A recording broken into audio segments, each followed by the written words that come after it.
YouTube. Today I wanted to address a question that I received in the comments quite a lot. As you guys know, I love my junk silver. In fact, I just acquired my 100th face dollar in my last junk silver video. $100 face is a big milestone for me, but it's still a very humble amount when compared to many other coin collectors and silver stackers on YouTube. You might ask yourself, why isn't my junk stack bigger? Well, aside from only dedicating a percentage of my stack to junk silver, I'm also not always buying junk because the price isn't always right. When I go to my local coin shop, I ask them, hey, what's a dollar face today? And he immediately gives me an answer. So I know that he's either been asked that question before that day, or he's quickly calculating to see what he'll ask for today. And so all I'm trying to say is that he doesn't necessarily calculate it out every day. So some days I got a good price, and some days I get a bad price. If I'm at the local coin shop and generic silver or government bullion is cheaper than the junk silver, then I'll likely be buying those things instead that day. So the question is, when is junk silver a good price? The question is asked quite a bit, and it's likely because we describe the price of junk silver in $1 face increments instead of in 1 troy ounce increments like we normally trade silver or buy silver in. So I'll help you out by showing you how to convert $1 face into 1 troy ounce. Then with a little bit of math, you can be the judge if the junk silver is overpriced that day. This video is not about whether junk, generic, government issued coins are a better buy, but instead this video is simply about determining the premiums of each type, and I'll help you calculate that premium, and then you can choose what you do after that. First things first, what is junk silver? For the sake of this explanation, I'm just going to say junk silver is 90% U.S. constitutional coinage that are earlier than 1965. So there's other types of junk silver that have various percentages, but for this quick conversion, I just want to use 90% U.S. constitutional junk. Next, what is $1 face of junk? Well, $1 face of junk is basically any of those quarters, dimes, or half dollars that add up to $1. So here are 2 half dollars. If you add those together, it equals $1. That's $1 face. But you can mix and match. I could take 5 dimes. It doesn't matter if they're Mercury dimes, if they're Roosevelt dimes, as long as they're before 1965. And I can add them to that half dollar there. And now that's also $1 face. And so the nice thing is that as long as you're dealing with $1 face, you only have to remember this one equation. So now for the simple conversion. Basically $1 face.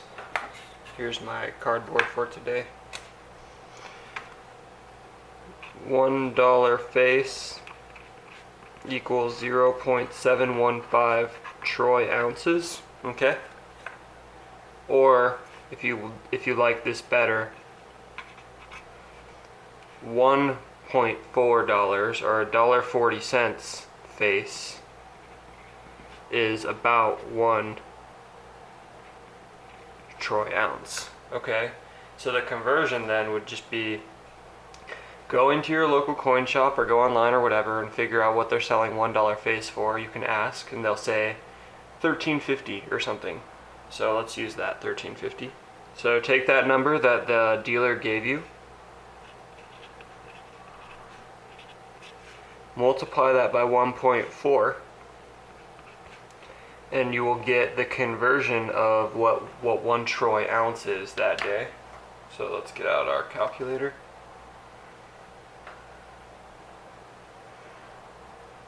$13.5 times 1.4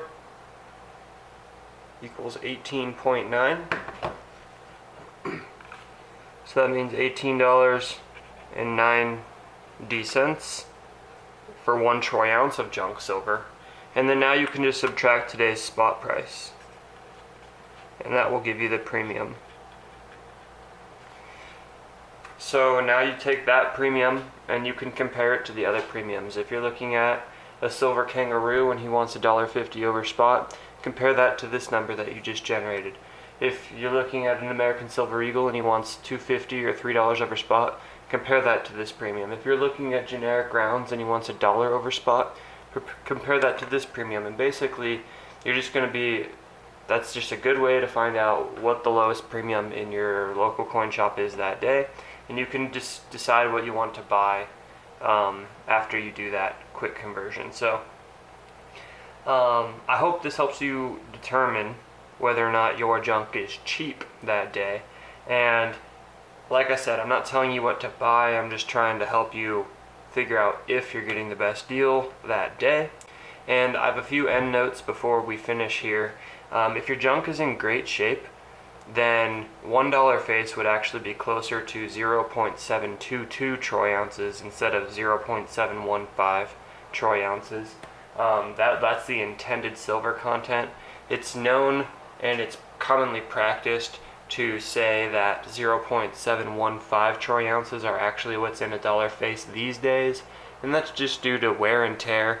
As you can see, some of these have lost weight because they've been rubbing against each other in people's pockets during circulation over the past 50 plus years. Another thing, war nickels and 40% JFK halves don't count in this equation because war nickels are only 35% silver, and obviously the 40% halves are only 40% silver. Another one is Morgan and Peace dollars don't count either because they're closer to 0.77 troy ounces instead of 0.715 troy ounces. And so basically, with all that being said, you're safe to assume that all quarters, dimes, and half dollars are 0.715 troy ounces per dollar face. So this equation will work for quarters, half dollars, and dimes. Alright, I hope that helps you guys. If you would, down in the comments, let me know if this helped, and let me know what you guys are getting your junk for these days. Are you getting it for 14 times face? Are you getting it for 12 times face?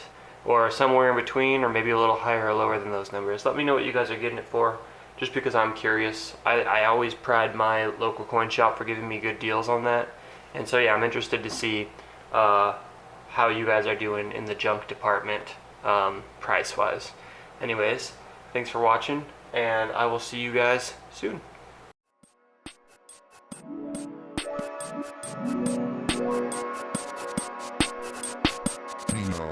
When I step up to the mic, everyone step back. You gotta watch your back around these dirty corners. A quarter of these people will kill you and steal your chain and steal your chain and pull in your brains. But the chain I brought to the last game will maintain.